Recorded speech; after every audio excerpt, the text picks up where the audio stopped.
Okay, so till yesterday we have seen measurement standard in principles of engineering metrology, line end, wavelength, reciprocity of standard. So yesterday we have completed this much syllabus.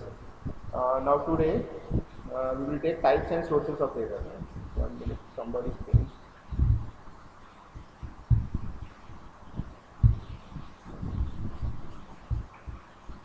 okay, types and sources of error, then alignment up to slip gauges we will take. So today's agenda is types and sources of error, alignment, temperature, deformation, and that plastic deformation I did not get. Then slip gauges and gauge blocks. This much we will take. Okay, so we'll see what is meant by errors in measurement. Uh, those who are joining, no, try to join as early as possible because I have to again go and admit you.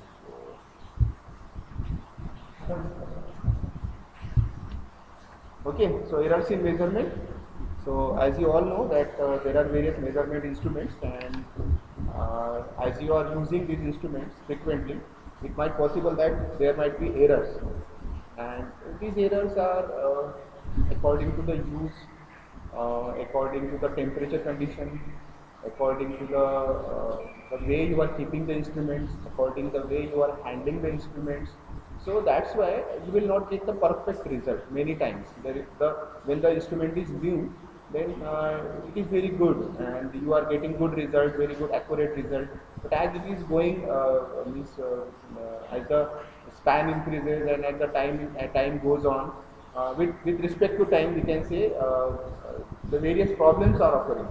So that's why it is advisable to keep the things properly, and so that you can get accurate and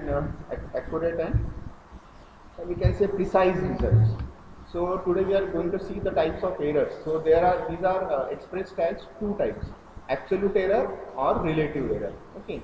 So absolute error, in this absolute error there are two types: true absolute error and apparent absolute error. So true absolute error means what? It is the algebraic difference between result of measurement and conventional true value of quantity measured. Okay, so algebraic difference between result of measurement and conventional true value means what? Whatever value you measured and what was the actual value. That difference we can say that is known as true absolute value. Okay, means suppose if the dimension of any bar it should be 20 mm. Okay, that is true value. The 20 it should come 20 mm. But while measuring, it is coming say 19.99. So what will be the true absolute error? You have to minus 20 minus 19.99. So whatever answer you will get, that is your true absolute error. Then there are apparent absolute error. Okay, so if the series of measurements are made, series of measurement what? Sometimes suppose if you are taking measurement once, then you are writing the result that it is coming 20.01. Then after 5 minutes again you are taking the result, say 20.02. Likewise, 5 readings you are taken and then you have calculated the mean. Okay, that is known as apparent absolute error. Many times, if you visit the doctor, if you see that the doctor while taking the blood pressure of the patient, he is taking the blood pressure, and initially if the blood pressure is shoot up, so he will after 5 minutes he said that to relax the patient, and then again he is taking the blood pressure. And so 3-4 times he is taking, and then he is giving you the suggestion that now this is the average one. I think your blood pressure is high or same blood pressure is normal. So we can say sometimes the condition of the patient or sometimes the instrument which he is measuring, that could be having slight error. That's why he's taking 3-4 readings. So if you are doing if you are taking the reading 3-4 times, then we can say that is known as apparent absolute error. Okay, so that is absolute error we can say. So absolute error में ऐसा होता है कि एक side का value बढ़ता है, मतलब मान लो कि 20 है तो 20.01 होगा, 20.02, 20.03. सो सिंगल साइड एक तो बढ़ेगा पूरा या कम कम कम कम होगा. So that is not absolute. Okay, then relative error का मतलब होता है it is the quotient of absolute error and value of comparison, may be true value, convention true value और अरिथमेटिक. मतलब एक तो एब्सोल्यूट हो सकता है, एब्सोल्यूट वैल्यू का एब्सोल्यूट एरर का क्वोशंट हो सकता है, या जो हम बोल सकते हैं कि जो कन्वेंशनल ट्रू वैल्यू है या अरिथमेटिकल मीन है वो हो सकता है. अब रिलेटिव एरर में ऐसा होता है कि मान लो मैंने अगर 4 से 5 मतलब रीडिंग्स लिए है ना, सपोज एक रीडिंग ली, 5 मिनट बाद दूसरे ली, देन नेक्स्ट 5 मिनट दूसरे ली, ऐसे 5 रीडिंग्स ली मैंने, और हर एक रीडिंग में क्या करना है, मुझे उसका डिफरेंस निकालना है, डेल्टा. ओके, मान लो ट्रू वैल्यू 20 है लेकिन मुझे मिला 20.01, तो मैं 20.01 माइनस 20 करता हूँ तो मुझे मिला 0.01। ओके, अब वो 0.01 ये मुझे मिला, देन दूसरा लेता हूँ मैं 20.02 माइनस 20, दूसरा अगर मुझे वैल्यू मिला 20.02 माइनस 20, तो ऐसे मैंने 4-5 डिफरेंसेस मिले। वो 4-5 डिफरेंसेस का जो मीन होगा ना, that is known as relative error, series of measurement that we can see. So this is the type of error, absolute error and relative error. अब ये जो एरर्स होते हैं वो बेसिकली अगर ऑपरेटर स्किलफुल है, उसको पता है कि वो इंस्ट्रूमेंट कैसे यूज करते हैं, in that case we can say the readings are perfect और accurate, the operator is skillful and measuring instrument is modern, then we can say some error occurs. Okay, so to minimize the error, number of observation made and average is taken. बहुत बार ऐसा होता है कि आपने एक बार reading ली लेकिन आपको परफेक्ट नहीं लगी, तो आप 2 बार 3 बार 4 बार रीडिंग ले रहे हैं, तो उससे क्या होगा कि आपको एग्जैक्टली पता चलेगा कि यार एक तो डिवाइस में प्रॉब्लम हो सकता है या मेरा तरीका गलत है लेने का। सो ये पॉसिबिलिटी है, so that's why we can say to minimize the error, it is advisable to take so many readings, means maximum more than one reading, and you can take average of that. Okay, now there are various tests, single sample test and multi sample test. So single sample test means what? Observer is one, same observer, and that same observer is using same instrument in a similar working condition, मतलब उसका एक cabin है, उस cabin में बैठ के वो क्या कर रहा है, एक इंस्ट्रूमेंट दिया है उसको, तो बोला कि इंस्ट्रूमेंट है और इसे आपको इंस्पेक्शन करना है, तो वो क्या कर रहा है, ऑब्जर्वर क्या कर रहा है कि वो इंस्ट्रूमेंट से सभी पीसेस का ऑब्जर्वेशन कर रहा है, तो उसको बोलेंगे सिंगल सैंपल टेस्ट। दूसरा ऐसा होता है multi sample test. Multi sample test मतलब क्या होता है कि एक से ज़्यादा ऑब्जर्वर है और इंस्ट्रूमेंट भी अलग अलग है, मतलब कि एक बंदे ने चेक किया, फिर वो सैंपल दूसरे के पास गया, उसने फिर चेक किया, है ना, फिर तीसरे के पास गया, उसने फिर चेक किया, तो ऑब्जर्वर बदल गए, और वो इसका इंस्ट्रूमेंट थोड़ी यूज़ करेंगे, वो उसके पास इंस्ट्रूमेंट रहेंगे वो यूज़ करेंगे, तो वो होता है मल्टीपल सैंपल टेस्ट। लेकिन वो केस में क्या होता है कि कितना कॉस्ट बढ़ गया, टाइम चला गया, उतना टाइम लग रहा है तुम्हारा मतलब क्या बोलते हैं अपन इंस्पेक्शन करने में, सो थोड़ा सा कॉस्टलियर है। Then there are types and sources of error, so various errors are there. तो ये जो एरर्स है वो एरर्स बेसिकली, एक मिनट मुझे ज्वाइन कर रहा हूँ, ट्राई टू ज्वाइन फास्ट ना, 10:15 का क्लास है तो थोड़ा 5 मिनट पहले ज्वाइन कर। Yes, so there are types and sources of errors. So as you can see on the screen there are types. So first one is static errors, then second is instrument loading errors, and third one is dynamic errors. Okay, static errors, instrument loading errors and dynamic errors. Now static error consists of 3 types: reading errors, characteristics errors and environment errors. Okay, static में क्या होते हैं, 3 types होते हैं, reading errors आते हैं, characteristics errors आते हैं और एनवायरनमेंट एरर्स आते हैं। तो will see one by one. Now static errors, देखिए स्टैटिक एरर्स क्या होते हैं कि ऐसे एरर्स है जो फिजिकल मोड में आते हैं। Errors not physical of various component, मतलब आप जो इंस्ट्रूमेंट यूज कर रहे हो वो उसके लेने, मतलब उसके रीडिंग लेने के तरीके से वो एरर्स आते हैं, उसको बोलेंगे अपन स्टैटिक एरर्स। उसके फर्स्ट जो है ना वो है रीडिंग एरर्स।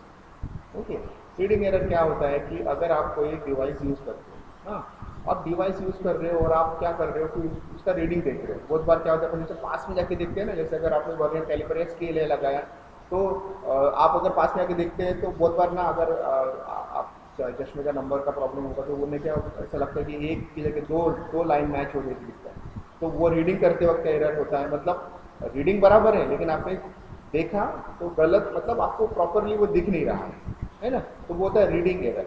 दूसरा होता है पैरालेक्स एरर। पैरालेक्स एरर हमने कल डिस्कस किया था। पैरालेक्स एरर क्या होता है, पैरालेक्स एरर मतलब ये होता है कि मान लो मैं स्ट्रेट, मतलब मैंने स्ट्रेट देख रहा हूँ तो मुझे क्या हो रहा है, ओवरलैप जैसा दिख रहा है। मैं अगर साइड से देख रहा हूँ, साइड से देखूंगा तो मुझे साइड से ऐसा लग रहा है कि एक ही सारे के सारे जो पॉइंटर, मतलब सारे के सारे जो मार्क्स है वो एक ही दिखते हैं।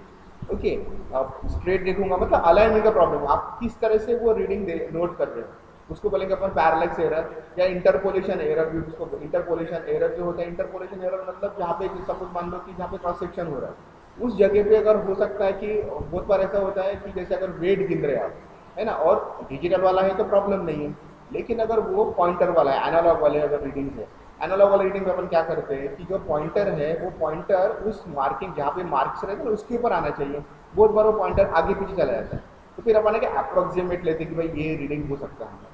So that is reading error. These are the types of reading errors. It might be the problem of the operator, उसको बराबर दिख नहीं रहा है, दूसरा होता है कि वो जो तरीका जिससे ले रहा है अलाइनमेंट का तरीका, उसको पैरेलक्स एरर बोलते हैं। तीसरा होता है interpolation.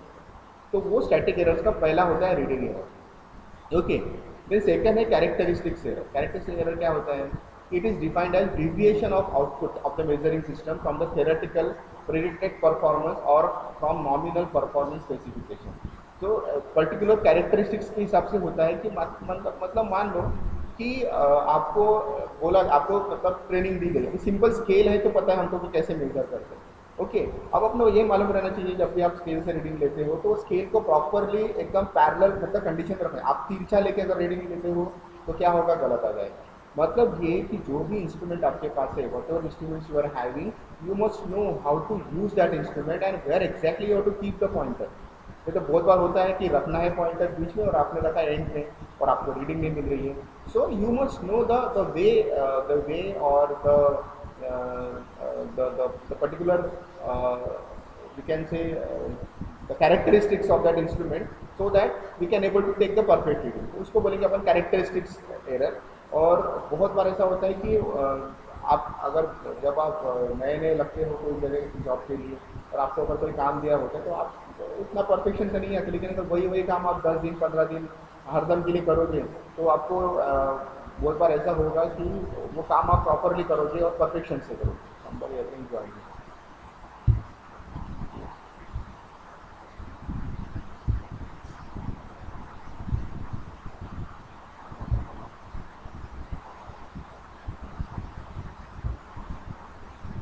Students are joining late, that's why disturbance is there। Yes, then there is loading error। loading error क्या होगा? It results from change in measurement itself when it is being measured। Okay, that is after measuring system or instrument is connected for measurement। Instrument loading error is difference between value of measurement before and after the measuring system is contacted for measurement। For example, a soft or delicate component is subjected to deformation during measurement due to contact pressure। The instrument can cause a loading error। The effect of instrument error is unavoidable।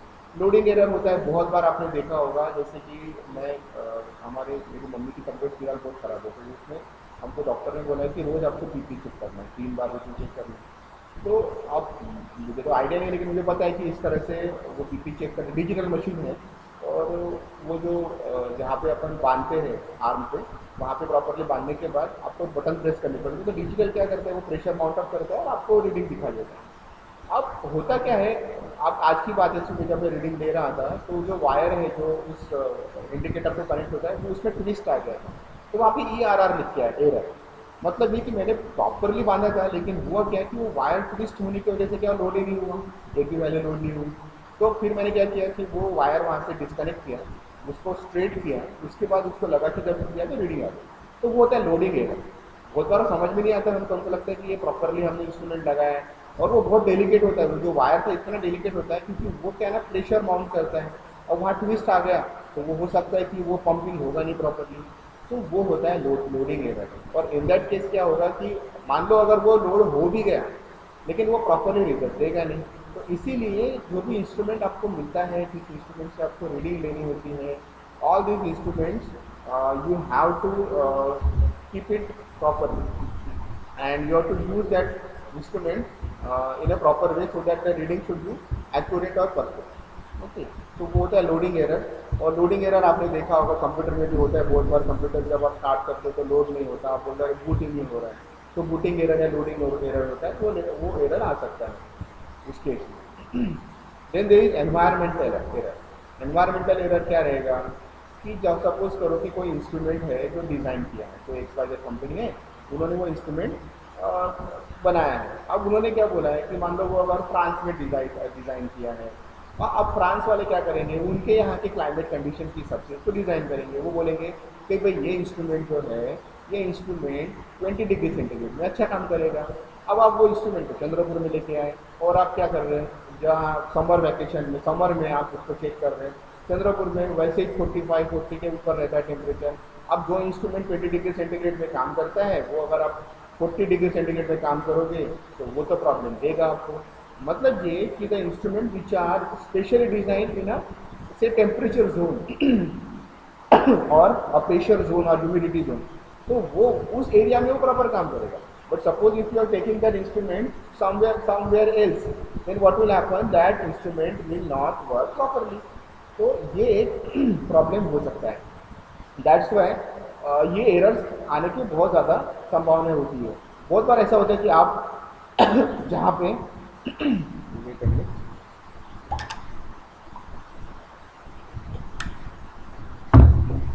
ऐसा बहुत बार होता है कि suppose आप यहाँ पे मतलब reading ले रहे हो, वो एरिया में ना बहुत सारे वाइब्रेशन है. हाँ, तो आप रीडिंग ले रहे हो और वाइब्रेशन वैसे वो थोड़ा सा इंस्ट्रूमेंट को धक्का लग गया तो एरर आ सकता है. शॉक्स रहते हैं, या आप मेजर कर रहे हो और आपको किसी ने धक्का मार दिया. हाँ, या फिर आप जहाँ पे खड़े हो उस एरिया में वाइब्रेशन है, आप प्रॉपरली नहीं खड़े हो पा रहे, ये हो सकता है. या मैग्नेटिक फील्ड का एरिया है या इलेक्ट्रिक फील्ड है, तो ऐसे एरिया, ऐसा इन्वायरमेंट भी बहुत बड़ा रोल प्ले करता है एरर के लिए. तो दैट्स वाई एक सिंपल ऑपरेटर की गलती नहीं होती है. ये जो गलतियाँ होती है, जो एरर्स होते हैं, वो ये सारी चीज़ों से बनते हैं. इसको हम लोग स्टैटिक एरर्स बोलेंगे. पांचवा है डायनेमिक एरर. डायनेमिक एरर क्या होगा, विथ रिस्पेक्ट टू टाइम ऐसा बोलेंगे. तो मतलब ये कि अगर आपने आज इंस्ट्रूमेंट खरीदा, आप उसका रीडिंग ले रहे हो, ओके, आज ले रहे हो, कल ले रहे हो, एक महीना बढ़िया रीडिंग चल रही, जैसे टाइम पास होते रहेगा, दूसरा सेकंड मंथ, थर्ड मंथ, हो सकता है कि ड्यूरिंग टाइम, है ना, ड्यूरिंग टाइम वो आपको थोड़ा सा वेरिएशन दे, है ना. तो वो हो सकता है इनर्शिया की वजह से, हो सकता है डैम्पिंग की वजह से, वो होता है फ्रिक्शन की वजह से, ऐसे एरर्स आ सकते हैं. और बहुत बार ऐसा होता है कि डिस्प्ले सिस्टम की सेंसिंग की वजह से भी ऐसे गलत एरर्स आते हैं. तो उसको बोलेंगे अपन डायनेमिक एरर्स. मतलब it is cause by time variation. Time variation मतलब आप रोज़ थोड़ा फ्लक्चुएशन आते गए और आपको उसमें एरर या उसमें आपको बहुत सारा प्रॉब्लम्स दिख रहा है. तो that we can say that is known as dynamic errors. तो ये एरर्स होते हैं. रीडिंग एरर मैंने बताया. रीडिंग एरर का मतलब होता है कि अगर ऑपरेटर है वो रीडिंग ले रहा है, रीड कर रहा है, और इंस्ट्रूमेंट में वो उसको देखते वक्त उसे गलती से गलत वे से एरर लिया, और गलत वे से रीडिंग ली तो एरर आ रहा है. या हो सकता है पैरेलैक्स एरर की वजह से, मतलब वो देखना है सामने से तो देख रहा है साइड से, तो उसको प्रॉपर नहीं, हो सकता है सामने जगह नहीं है व्यू करने के लिए तो वो साइड से देख रहे हैं, इसलिए उसको वो रीडिंग प्रॉपर नहीं मिल रही है. या इंटरपोलेशन एरर आ सकता है. देन कैरेक्टरिस्टिक्स मैंने बताया कि हर एक इंस्ट्रूमेंट का कैरेक्टरिस्टिक्स रहेगा, और उस कैरेक्टरिस्टिक्स की जगह जैसा कैरेक्टरिस्टिक्स है उसका, जिस तरह से उसका रीडिंग लेना चाहिए, अगर आप वैसा रीडिंग नहीं ले रहे हो then you might get error. और जिस जगह रख के रीडिंग लेना है आपको वहाँ नहीं रख रहे हो तो वो एरर आ सकता है. लोडिंग एरर मैंने बताया कि अगर वो इंस्ट्रूमेंट प्रॉपर नहीं है, उसके अगर जगह ट्विस्ट हो गया है बहुत सारा, अगर वो इंस्ट्रूमेंट को अगर असेंबली जैसा है, 2-3 पार्ट कनेक्ट है, उसमें अगर एक जगह ट्विस्ट या कुछ आया है तो वो लोड ही नहीं होगा. आप लोगों को लगेगा अभी तो कल ही खरीदा था, क्यों नहीं आ रहा है, तो वो एक लोडिंग एरर आ सकता है. इन्वायरमेंटल एरर मैंने बताया कि टेम्परेचर जोन या प्रेशर, ह्यूमिडिटी, है ना, ऐसी जगह पे की वजह से एरर आते हैं. ये डायनेमिक एरर बताया विद रिस्पेक्ट टू टाइम. ठीक, नेक्स्ट स्लाइड देखते हैं. अब ये डायनेमिक एरर है. डायनेमिक एरर क्लासीफाइड होते हैं दो तरीके से. एक होता है सिस्टमैटिक और कंट्रोलेबल एरर, और एक रैंडम एरर. ओके, अब सिस्टमैटिक एरर्स क्या होते हैं, दीज आर रेगुलरली और रिपीटेटिव इन नेचर. ओके, मतलब हर बार वो ऐसे आएगा या रिपीटेशन चलेगा उसका. Systematic error they are of constant and similar. हाँ, they result from improper conditions or procedures that are consistent in action. Out of the system errors, all the personal error varies from individual to individual depending on the personality of observer. Systematic error includes, मतलब ये कि observer की personality, मतलब observer किस तरह, वो बहुत बार ऐसा होता है ना, जो ऑब्जर्वर होता है ना वो राइट हैंडेड होता है और वो लेफ्ट हैंड से प्रॉपर, मतलब हो सकता है कि उसका एक लहजा होता है कि वो इस तरह से मुझे उसका रीडिंग लेना है. बट बहुत बार होता है कि जिस जगह पे वो ले रहा है, जिस जगह पे वो उसका रीडिंग ले रहा है, उस जगह पे उसको प्रॉपरली वो इंस्ट्रूमेंट रख नहीं पा रहा है, अलाइन नहीं कर पा रहा है. दैट्स वाई उसको वो रीडिंग नहीं मिलती. और जो नेचर होता है, जो पर्सन का पर्सनैलिटी होता है, जो ऑब्जर्वर का नेचर होता है, उस हिसाब से भी आपको वो एरर आते हैं. और हर बार क्या होता है ना कि वो पर्सन की वजह से, वो पर्सन वैसा है करके उसके एरर वैसे ही हैं. सिस्टमेटिक नेचर, वही अगर इंस्ट्रूमेंट को किसी दूसरे पर्सन को दिया, उसका जो पर्सनैलिटी है उसके हिसाब से उसके एरर आएंगे. तो ये हो सकता है. ओके, तो उसको पता ही नहीं, उसको लगता है कि यही तरीका है रीडिंग लेने का, तो उस तरीके से वो रीडिंग लेते रहेगा. तो आपको वो सेम तरीके के एरर आपको सिस्टमेटिक वे में उसी तरह से आपको रिपीटेशन में दिखते रहेंगे. तो वो होता है systematic errors. Then there is calibration errors. Calibration का मतलब होता है, मैं आपने कल डिस्कस किया था calibration, what is in the calibration. I told you that suppose if you are using the instruments and after period of time, if the instruments are having offering some errors, or occurring some error. So what we are doing some calibration part. We are checking with the original one, and whatever says there are some assembly that we can use to that fit it properly, or we can doing the some maintenance part. So that is calibration error. So due to calibration also we can say the error can be caused. So these are caused due to variation in the calibrated scale from its normal. Okay. The actual length of standards such as slip gauge and immediate scales will vary from nominal value by small amount. अब जो slip gauge होते हैं जब नए नए रहते हैं ना तो प्रॉपरली वर्क करते हैं. मान लो स्लिप गेज में मैंने कल आपको रिंगिंग बताया था. रिंगिंग का मतलब क्या होता है, दो स्लिप गेजेस एक दूसरे के ऊपर आप लगाते हो, अगर जोड़ना है तो जुड़ जाते हो वैसे, है ना, उसको बोलेंगे रिंगिंग. लेकिन नया है तो प्रॉपरली वो चिपकेगा या उसके ऊपर का जो सरफेस फिनिश रहेगा. लेकिन जैसे आप बार बार उसको अगर आप उसको रब करोगे, उसको यूज़ करोगे तो हो सकता है उसका भी जो फिनिशिंग है वो निकल जाए, है ना. तो दैट्स वाई हम ऐसा बोल सकते हैं कि जो उसका जो वेरिएशन है वो आ सकता है. सो ये एक बड़ा तरीका है उसमें एरर आने का. उसको बोलते हैं अपन कांस्टेंट मैग्नीट्यूड, मतलब कंटिन्यूस अगर आप रीडिंग ले रहे हो तो उसकी वजह से भी उसमें एरर आ सकती है. So that is known as calibration error.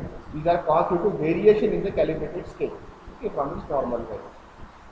Next है एम्बियंट और एटमॉस्फेरिक कंडीशन. अब एटमॉस्फेरिक कंडीशन जैसे हमने इन्वायरमेंटल एरर देखा था. इन्वायरमेंटल एरर में क्या देखा हमने कि टेम्परेचर उसमें कि भाई स्पेसिफिक इंस्ट्रूमेंट जो होता है वो डिज़ाइन किया होता है एक स्पेसिफिक टाइम जोन के लिए और या एक एरिया के लिए एक पर्टिकुलर टेम्परेचर के लिए. लेकिन अगर आप अलग टेम्परेचर जोन में उसको यूज़ कर रहे हो तो बहुत बार ऐसा होता है कि वो प्रॉपर मतलब दिखाएगा नहीं आपको. वो उसमें बहुत सारे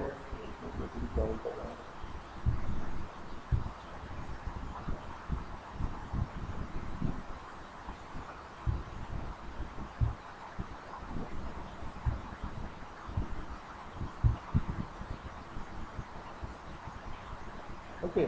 So variation in atmospheric condition, that is temperature, pressure and moisture content. अब ऐसा होता है कि at the place of measurement from that of internationally agreed standard values, 20 degree temperature and 760 mm of Hg pressure can give rise to errors in the measurement. Size of component instruments are calibrated as these standard conditions, therefore error may creep into the given region. If atmospheric conditions are different at different place of measurement, मैंने बोला कि 20 degree temperature पे वो बनाया या thermometer है. Thermometer का काम क्या है कि टेम्परेचर मेजर करें. अब मान लो आप टेम्परेचर मेजर करने के लिए हम क्या करते हैं, टेम्परेचर थर्मामीटर यूज़ करते हैं. अब थर्मामीटर रखने का तरीका होता है बराबर आपको आर्म में प्रॉपरली रखना पड़ता है. अब वो प्रॉपर रखा नहीं या हो सकता है कि वो एकदम बाजू में रखा है तो टेम्परेचर में वेरिएशन आएगा. मतलब आप टेम्परेचर की बात ले लो ना, आपको प्रॉपर रिजल्ट कभी से नहीं मिलेगा. कभी 98.1 मिलेगा तो 98.2 मिलेगा, कभी 99 जाएगा. इस तरह का जब हर एक सेकंड्स में उसका रिजल्ट चेंज होता है. ओके, तो हम उसको बोलेंगे जो मर्क्यूरी है, मर्क्यूरी प्रेशर है वो 760 ml के प्रेशर से एजीए प्रेशर में. और वो अगर सपोज करो कि आप प्रॉपरली उसको नहीं रखते हो तो उसमें आपको एक रिजल्ट मतलब एक एरर आ सकता है. तो उसको बोलेंगे अपन एम्बियंट और atmospheric condition. Okay, then there is stylus pressure. Stylus जैसे आपको पता है कि आप जैसे मोबाइल फ़ोन के साथ स्टाइलस आता है ना, या टैबलेट आजकल है उसके साथ एक स्टाइलस आता है, एक पेन जैसा होता है. तो उससे भी एरर आता है. उस तरह का अगर आपको सपोज मेजरमेंट लेना है, हाँ, तो उसको हम लोग बोलेंगे स्टाइलस प्रेशर और स्टाइलस प्रेशर एरर. सो इसमें क्या होता है कि this source of error is a pressure with which the workpiece is pressed while measuring, है ना.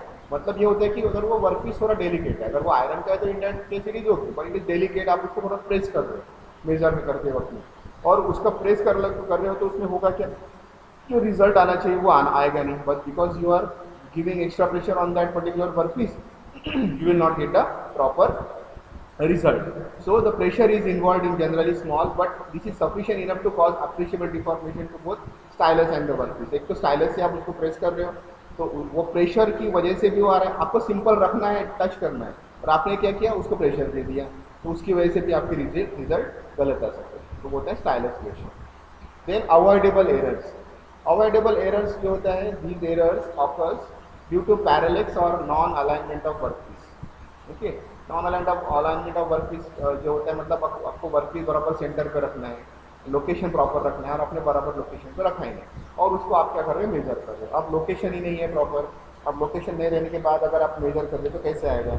सो दैट्स वाई उसमें ऐसा होता है कि पहले तो वर्कपीस को होल्ड करो प्रॉपरली, प्रॉपरली होल्ड करने के बाद आपको उसको प्रॉपरली होल्ड करो, सेंटर देखो, उसके बाद जो भी आपको इंस्ट्रूमेंट से मेजर करना है उसे करो। जैसे यहाँ पे दिया है कि improper location of measuring instrument such as placing a thermometer in sunlight while measuring temperature, है ना। अब सनलाइट में रहेगा तो टेम्परेचर ज़्यादा दिखाएगा, है ना, या फिर अगर आपने अलाइन नहीं किया प्रॉपरली तो वो ज़्यादा दिखाएगा या कम दिखाएगा।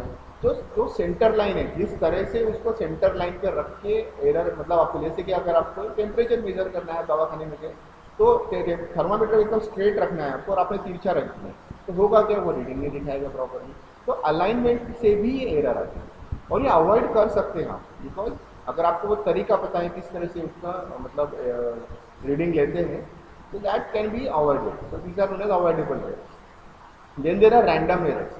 रैंडम एरर्स क्या होता है कि ये नॉन कंसिस्टेंट है और रैंडमली मतलब एक्सीडेंटली आते हैं, और these errors are inherent in measuring system, और ये एरर्स एलिमिनेट करना डिफिकल्ट है। These are difficult to eliminate, their specific cause, magnitude and source can not be determined from the knowledge of measuring system और condition of measurement.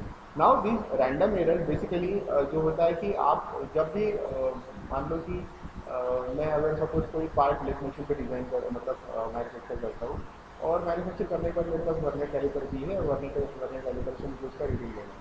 तो मैं क्या करता हूँ, जैसे अगर मुझे 20 का बार बनाना है, मुझे उसका 25 mm का वो एक्चुअल मतलब लेंथ है, लेकिन मुझे उसको टर्निंग करते हुए 20 पे लाना है। तो जैसे मैंने अगर सपोज मान लो कि 25 से 1 mm का कट लिया तो 24 आ गया, लेकिन वो 24 आना चाहिए, लेकिन अगर मैंने प्रॉपर रीडिंग लिया नहीं तो वो 24.99 कुछ रहेगा। तो फिर मैं वो रीडिंग नोट करता हूँ, ठीक है। फिर दूसरे बार कट लेता हूँ, फिर देखता हूँ अच्छा 23 हुआ, मुझे तो 20 तक आना है, फिर एक बार रीडिंग लेता हूँ। तो इस तरह से जो लास्ट कट होता है उसमें एकदम प्रॉपर, अब मुझे मालूम रहना चाहिए कि ये इतना कट लेने के बाद मुझे आंसर प्रॉपर ही मिलेगा। सो ये जो होता है रैंडम, आप रैंडम मीन्स मतलब आप जिस तरह से उसका नोट करते हैं कि नहीं मैं हर एक एक mm का ले रहा हूँ और 1 mm से बराबर कम होते आ रहा है।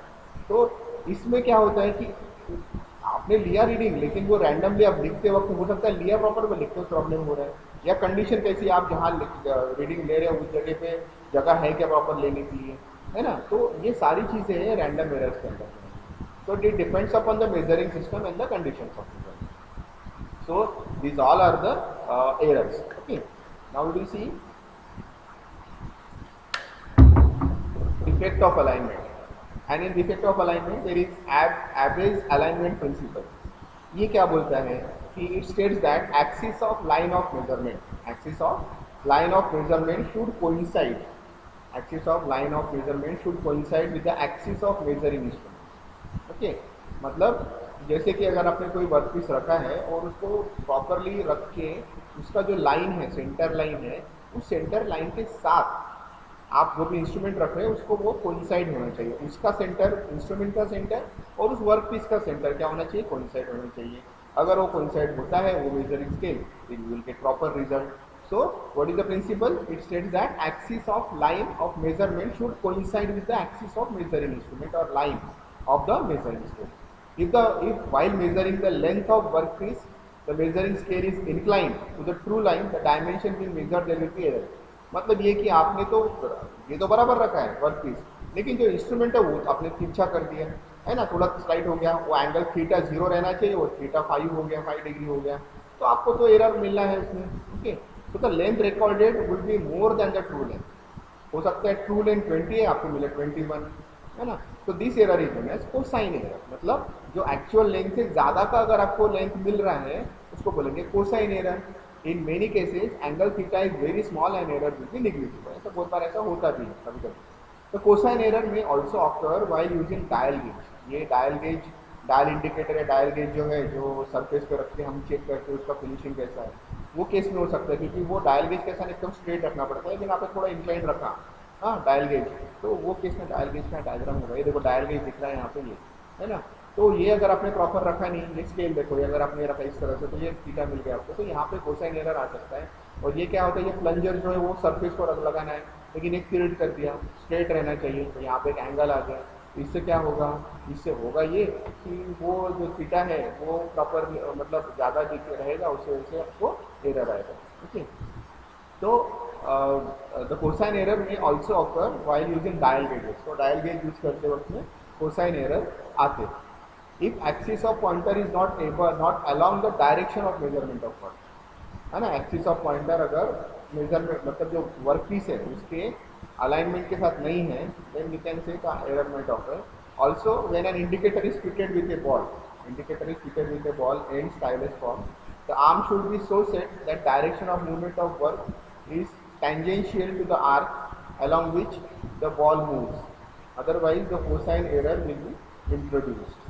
Okay, तो वो जो तरीका है इंडिकेटर रखने का, हाँ, फिटिंग करने का बॉल एंड स्टाइलस को आर्म, इस तरह से उसको प्रॉपरली फिट करो कि movement of the work is tangential to the arc along which ball moves. Otherwise cosine error देखिए ऑफर, जैसे आप यहाँ देख रहे हैं ये जो होता है ये वाला, तो उसको प्रॉपरली टेंजेंशियल आना चाहिए, अदरवाइज क्या होगा कि वहाँ पे एरर मिल सकता है. तो ये एरर कैसे आ रहा है, एरर देखिए non alignment of plunger axis on the line of result. Okay, यहाँ पे देखो एरर कैसे आ रहा है कि तो जॉ जो है उसको बेंड कर दिया है ना. जॉ बेंड करने से क्या हो गया कि आपको वर्नियर कैलिपर से भी प्रॉपरली उसकी रीडिंग्स नहीं मिली. तो that you can see errors due to bend jaws. क्या हो गया, आवाज़ नहीं आ रही, कट रही क्या आवाज़? यहाँ इधर बारिश बहुत हो रही है. हाँ, अरे ये हाँ नहीं, क्या हो रहा है इधर भी बारिश बहुत आ रही है, ये हो सकता है कि आवाज़ नहीं आ रही. हाँ, समझ नहीं रहा, सुना ही नहीं दे रहा. अभी दे रहा है क्या, अभी थोड़ा थोड़ा दे रहा है. अरे वो यहाँ, हाँ ठीक है, मैं थोड़ा धीरे धीरे बोलता हूँ. हाँ चलेगा. हाँ, तो मुझे थोड़ा बताते क्या होगा कुछ प्रॉब्लम था. वो ये बारिश, बहुत बारिश हो रही है तुम्हारे इधर, होने के लिए मालूम है, बहुत बारिश हो रही है, इसकी वजह से नेट का. और क्या करो तुम अपने वीडियोज़ वगैरह बंद करो, वो सिर्फ है ना ऑडियो सुनो, तो क्या होगा कि आपको प्रॉपर सुनाई देगा. वैसे वीडियो बंद ही दिख रहे हैं उसमें. ठीक है ना बेटा, कुछ प्रॉब्लम नहीं. देखते अभी क्या करेंगे इसमें, कुछ देखा है तो मैं उसका वीडियो रिकॉर्ड कर ही रहा हूँ. आप किसी वीडियो में तो प्रॉपर आवाज़ आ जाएगी, आप बाद में सुन सकते हो. Okay, so this is errors. Now you can say what are the effects of environment और टेम्परेचर. उसका क्या इफेक्ट होता है टेम्परेचर का, इन्वायरमेंट का, है ना.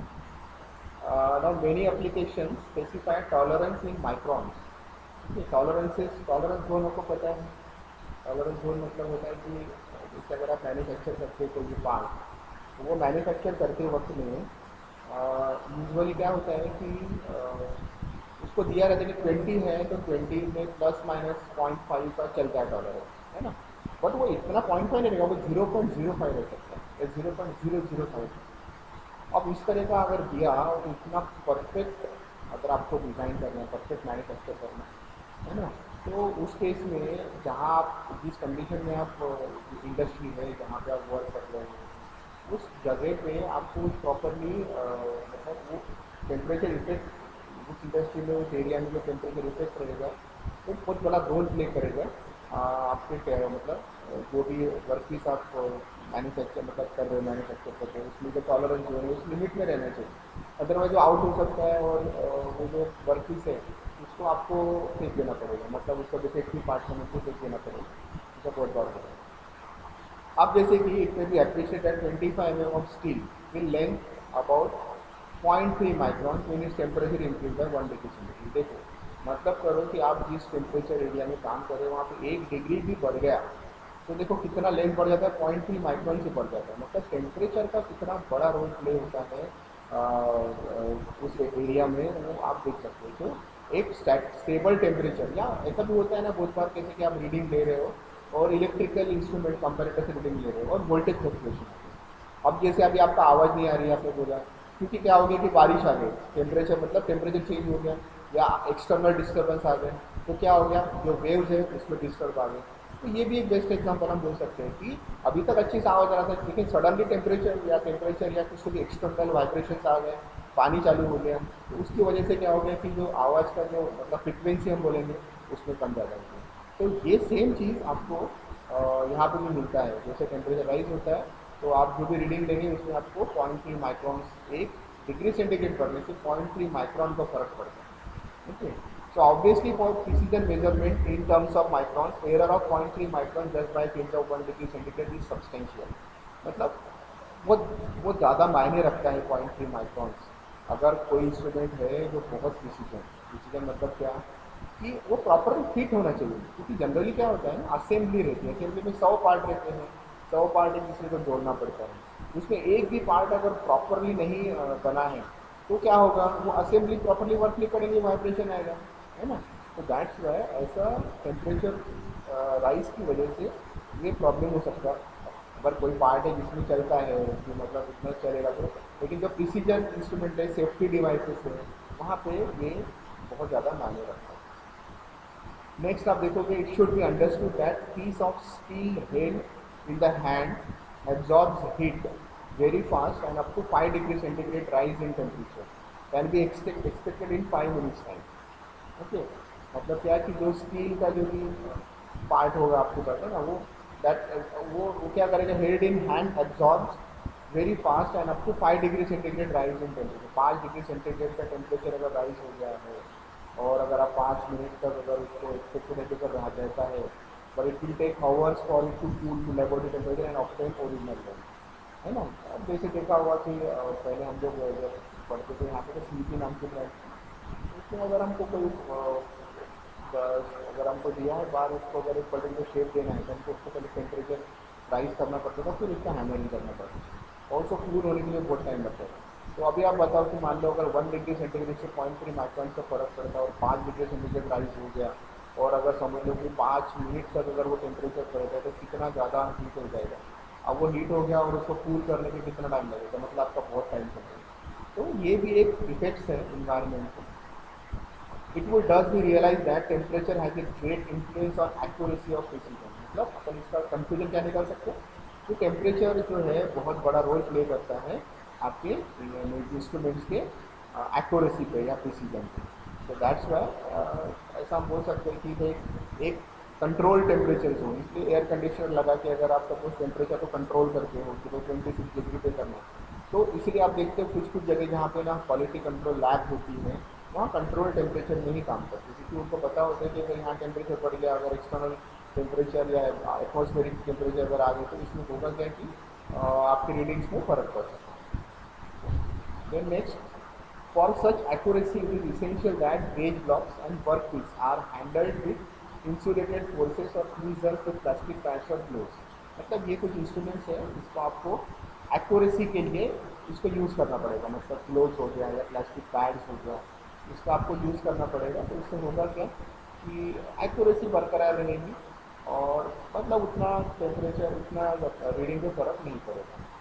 Usually a plastic shield is introduced between the inspector and the machine, है ना, मशीन और इंस्पेक्टर के बीच में प्लास्टिक शील्ड इंट्रोड्यूस किए, so as not to influence temperature of machine surrounding due to presence by body radiant heat और hot breath और any other was they intentionally accepted temperature for measurement of 20 degree centigrade and all instruments are calibrated at this temperature। मतलब ये कि वो room पे 20 degree centigrade temperature है, लेकिन आप चले गए, आपका टेम्परेचर बीच में आ गया, आप एकदम 5 से मेजर कर रहे हैं, हाँ, आप ब्रीदिंग कर रहे हो, उससे होता क्या है कि उससे भी टेम्परेचर का फर्क पड़ेगा। इसीलिए मशीन और आपके बीच में एक प्लास्टिक का शील्ड रहेगा और जिसके थ्रू आप फिर उसकी रीडिंग ले सकते हो। तो ये एक तरह का प्रिकॉशन है, so that we can get the accurate result or precise result। so ये मतलब इस तरह का भी कर सकते हैं। then in case of work pieces and measuring instruments the same temperature same material, then there would be no need of maintaining temperature constant since both would be expand equally। okay, the same material है और आपको पता है कि भाई measuring instrument same है और work piece जो है उसका भी टेम्परेचर हमको पता है क्योंकि ज़्यादा फर्क नहीं पड़ना है, कांस्टेंट टेम्परेचर है। तो कांस्टेंट टेम्परेचर रहेगा, मटेरियल भी उसी से बना है, वर्क पीस से बना है, तो दोनों एक साथ एक्सपैंड होंगे, कॉम्प्रेस होंगे अगर टेम्परेचर बढ़ता है। ठीक है, तो वो एक तरीका हो सकता है। Then but different materials expand different and means need of maintaining constant temperature. लेकिन अगर अलग अलग मटेरियल से बना है तो क्या होगा, दोनों के अलग अलग, मतलब ये कि आपको पता रहेगा कि ये मटेरियल से ये इंस्ट्रूमेंट बना और ये इंस्ट्रूमेंट जो होता है ना, इसमें टेम्परेचर बढ़ता है तो एक्सपैंड हो जाएगा। लेकिन अगर आप दो इंस्ट्रूमेंट यूज़ कर रहे हो, दोनों अलग अलग मटेरियल से बने हो, दोनों अलग अलग टेम्परेचर चाहिए रहेगा तो बहुत प्रॉब्लम है। इसलिए यूजुअली क्या है ना कि आप जितने इंस्ट्रूमेंट आप इंस्पेक्शन लैब लेबोरेटरी में हैं वो अगर सेम मटेरियल से बने हैं तो आप कांस्टेंट टेम्परेचर रख सकते हो। नहीं तो क्या होगा कि ये इंस्ट्रूमेंट यूज़ कर रहे हैं उसके लिए इतना टेम्परेचर, फिर दूसरा इंस्ट्रूमेंट यूज़ कर रहे हैं उसके लिए अलग टेम्परेचर, तो कितना ज़्यादा टाइम लगेगा, आप जस्ट इमेजिन करो कि अगर आप उसका रीडिंग लेते हो and while taking the reading you have to maintain the temperature by your own, so that will be very difficult. Okay. So that's why it is recommended that the material should be the same. Okay. Main gauges and work which have to be handled as in the case of ringing up slip gauges. Ringing मैंने आपको बताया था कि जो दो slip gauges एक दूसरे के ऊपर रखते हो और उसको घिसते हो तो वो दो स्लिप गेज एक दूसरे को ज्वाइन हो जाते हैं, रिंगिंग। आप इसको सर्च करना है यूट्यूब के ऊपर रिंगिंग अप स्लिप गेज कैसे करके, वो आपको मिल जाएगा। ओके, जो भी आपको डिफिकल्ट वर्ड्स लगते हैं ना आप उसको सर्च करो, आपके पास तो मोबाइल है, आप तुरंत आपको उसका रिजल्ट मिल जाएगा। Okay, so these should be left on table for about an hour in order to enable them to attain uniform temperature of 20 degree centigrade. ठीक है, तो जो गेजेस होते हैं या जो वर्कपीस जिसमें अपन स्लिप गेज का यूज़ करना होता है तो उसको आपको सर्टन टेम्परेचर मिलने के लिए या अटेन होने के लिए आपको कुछ टाइम तक उसको क्या करना है, टेबल पे रखना पड़ता है। तो नेक्स्ट स्लाइड है slip gauges and gauge blocks. अब स्लिप गेजेस हमने पहले दिन मैंने आपको बताया था स्लिप गेजेस क्या होते हैं, है ना, मेजरमेंट के लिए स्लिप गेजेस का बहुत बड़ा रोल प्ले होता है। तो दीज आर द ब्लॉक्स, इसको गेज ब्लॉक भी बोलेंगे अपने। तो these are universally accepted and standard of length in industry. ये ना अपने एमएम लैब में भी एक बड़ा बॉक्स है, उसमें बहुत सारे स्लिप गेजेस हैं और जहाँ पे वो स्लिप गेज रखा है वहाँ पे उसका जो एमएम वो लिखा है कितना लेंथ का है वो सब उसमें मेजर कर रखा है। तो कुछ स्लिप गेज जिसको भी यूज़ करना है आपको बस उठाना पड़ेगा और उसको स्लिप गेज को यूज़ करना पड़ेगा। ठीक है, तो they were introduce by Johansson. Johansson नाम का साइंटिस्ट था, उसने वो स्वीडिश इंजीनियर था और उसको जोहानसन गेजेस भी बोलते हैं। You can say slip gauges और Johansson gauges. So these are basically rectangular in shape, rectangular block होता है और इसका मटेरियल कौन सा होगा, हाई ग्रेड स्टील। ओके, और एकदम मतलब बहुत परफेक्शन होता है, बहुत टॉलरेंस बहुत ही क्लोज होता है वो साथ में।